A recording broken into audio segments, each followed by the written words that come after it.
नमस्कार मित्रों, शिक्षण योजना प्रस्तुत है और यह शिक्षण योजना 6 क्लास की पाठ हार की जीत के है। अगर आपको यह उपयोगी लगे तो इसको और भी शिक्षक भाई और बहनों तक शेयर करें। तो शिक्षण योजना देखते और साथ ही साथ आपसे कहना चाहेंगे, यदि आपको किसी विषय की शिक्षण योजना चाहिए तो आप कमेंट बॉक्स में लिखें। मैं प्रयास करूँगी जल्द से जल्द उसको 2 से 3 दिन के अंदर आपके लिए इस चैनल पर अपलोड कर दूं। तो आइए देखते हैं शिक्षण योजना हार की जीत।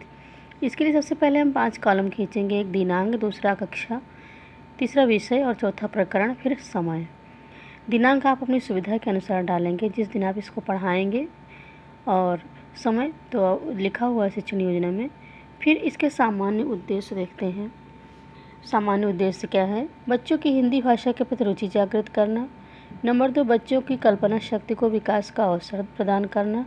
नंबर 3, बच्चों को धारा प्रवाह गति के साथ शुद्ध उच्चारण पूर्वक पढ़ने का अवसर प्रदान करना। नंबर 4, हिंदी कहानी के माध्यम से बच्चों का मानसिक विकास करना। नंबर 5, हिंदी कहानी के माध्यम से बच्चों का चारित्रिक विकास करना। ये तो सामान्य उद्देश्य थे। अब इसके बाद आते हैं विशिष्ट उद्देश्य। विशिष्ट उद्देश्य में है नंबर 1, बच्चे हार की जीत कहानी के विषय में जान सकेंगे। नंबर 2, बच्चे हार की जीत कहानी के बारे में बता सकेंगे। नंबर 3, बच्चे हार की जीत कहानी के गुणों के बारे में समझ सकेंगे। नंबर 4, बच्चे इस कहानी के माध्यम से सत्य के मार्ग पर चलने के लिए प्रेरित होंगे।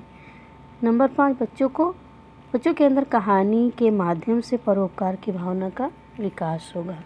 तो ये विशिष्ट उद्देश्य हो गए। इसके पश्चात आते हैं शिक्षण सहायक सामग्री। शिक्षण सहायक सामग्री में दीक्षा ऐप, पाठ्यपुस्तक, चार्ट और जिस पर कहानी संबंधित चित्र बने हुए ऐसे चार्ट, विलोम पर्यायवाची शब्दों से युक्त चार्ट पेपर, मोबाइल फ़ोन आदि। इसके बाद पूर्व ज्ञान। पूर्व ज्ञान में बच्चे बहुत सी कहानियाँ पढ़ चुके हैं और हार की जीत कहानी के संबंध में सामान्य जानकारी रखते हैं। फिर आते हैं प्रस्तावना पर। प्रस्तावना के प्रश्न हैं, तो इसमें छात्राध्यापिका प्रस्तावना के प्रश्न पूछती हैं। बच्चों, तुम्हें कौन कौन से खेल पसंद हैं? छात्र छात्रा क्रिया में बच्चे बताते हैं कैरम, हॉकी, बैडमिंटन और भी खेलों के नाम ले सकते हैं, जैसे कबड्डी है, लूडो, चेस इत्यादि। फिर क्रिकेट के खेल में कितनी टीम होती? बच्चे बताते हैं 2। इन दोनों टीमों में एक टीम हारती है, दूसरी का क्या होगा? दूसरे बच्चे बताते हैं जीतेगी। फिर 4 नंबर पर हार की जीत के विषय में बताइए। तो ये समस्यात्मक प्रश्न होता है और यहाँ पर समस्या उत्पन्न होती है। फिर यहीं से कार्यक्रम आगे बढ़ता है। इसके बाद आता है उद्देश्य कथन। उद्देश्य कथन में शिक्षिका बताती हैं, बच्चों आज हम लोग हार की जीत नामक कहानी का अध्ययन करेंगे और इसके लेखक श्री सुदर्शन जी हैं। फिर इसके पश्चात प्रस्तुतिकरण का कार्यक्रम आरंभ होता है। इसके लिए हमें देखिए कितने कॉलम खींचने हैं। पहला होगा शिक्षण बिंदु, दूसरा शिक्षिका यानी छात्राध्यापिका क्रिया, तीसरा होगा छात्र छात्रा क्रिया, चौथा शिक्षण विधि और 5वां श्यामपट्ट कार्य। तो शिक्षण बिंदु में आदर्श वाचन सर्वप्रथम शिक्षक छात्राध्यापिका करती हैं और ये प्रथम अन्विति है। अगर पाठ बड़ा है तो उसको 2 या 3 भागों में पढ़ाते हैं, छोटा है तो एक ही भाग में पढ़ा सकते हैं। तो प्रथम अन्विति, माँ को अपने बेटे, फिर डैश डैश डैश हो सकता हूँ। आदर्श वाचन शिक्षण बिंदु में लिखेंगे आदर्श वाचन। छात्राध्यापिका द्वारा पाठ का आदर्श वाचन किया जाएगा। छात्र छात्रा क्रिया, छात्र छात्राएं ध्यानपूर्वक शिक्षिका के द्वारा सुनाई गई कहानी को सुनते हैं। शिक्षण विधि व्याख्यान विधि है और श्यामपट्ट कार्य में काठिन्य शब्द के अर्थ लिखे जाते हैं। काठिन्य निवारण होता है, कठिन शब्दों के अर्थ लिखे जाते हैं। फिर अनुकरण वाचन, कतिपय छात्रों के द्वारा पाठ का अनुकरण वाचन किया जाता है।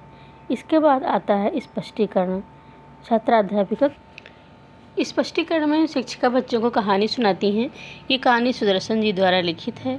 इस कहानी में मानवीय भावनाओं को दर्शाया गया है। कहानी में बताया गया है कि जिस प्रकार माँ को अपने बेटे और किसान को अपनी फसल को देखकर आनंद आता है, वही आनंद बाबा भारती को अपना घोड़ा देख कर के आता था। पूजा पाठ के बाद जो समय बचता था वो घोड़े को अर्पण हो जाता था। बाबा भारती प्यार से अपने घोड़े को सुल्तान कहते थे, उसको अपने हाथों से ही खिलाते थे और देख करके प्रसन्न होते थे। छात्र छात्रा क्रिया में छात्र छात्राएं ध्यानपूर्वक शिक्षिका के द्वारा सुनाई गई कहानी को सुनते हैं और बच्चे श्यामपट्ट पर कराए गए कार्य को अभ्यास पुस्तिका पर उतारते हैं। और यह व्याख्यान विधि होती है। फिर काठिन्य शब्द जो है काठिन्य निवारण होता है, कठिन शब्दों को ब्लैक बोर्ड पर लिखा जाता है। अर्पण जिसका अर्थ होता है प्रदान करना। असबाब मतलब सामान। कीर्ति यश अभिलाषा इच्छा। अस्तबल घुड़साल सहस्रों हजारों। बांका मतलब सुंदर। बाहुबल मतलब भुजाओं का बल। नाई मतलब तरह। मिथ्या झूठ। कंगले गरीब। प्रयोजन उद्देश्य। तो ये कठिन शब्द हैं जिनको श्यामपट्ट पर शिक्षिका लिखती हैं। बाबा भारती गांव के बाहर एक मंदिर में रहते थे, भगवान का भजन करते थे। बाबा भारती को लगता था कि उनके बगैर वो अपने घोड़े के बगैर नहीं रह सकते हैं। जब वो चलता तो उसकी चाल को देख करके लट्टू हो जाते थे। फिर द्वितीय अन्विति आरंभ होती है। बाबा भारती डैश डैश मुँह ना मोड़ेगा। इसमें भी पहले की भांति शिक्षिका जो है वो आदर्श वाचन करती हैं। शिक्षिका पाठ का आदर्श वाचन करेंगी, बच्चों से फिर अनुकरण वाचन करवाएंगी। विधि की बात करते हैं तो व्याख्यान विधि है।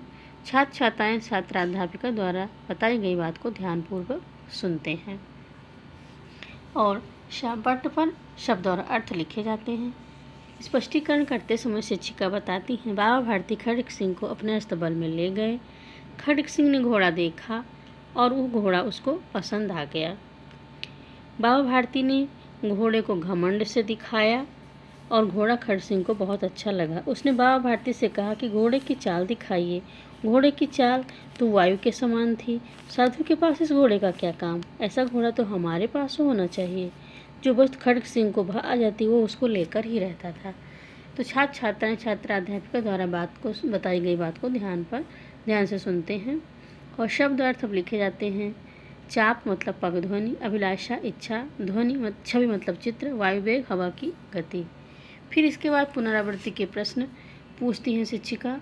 हार की जीत कहानी को किसने लिखा है? खड्ग सिंह को क्या करने आया था?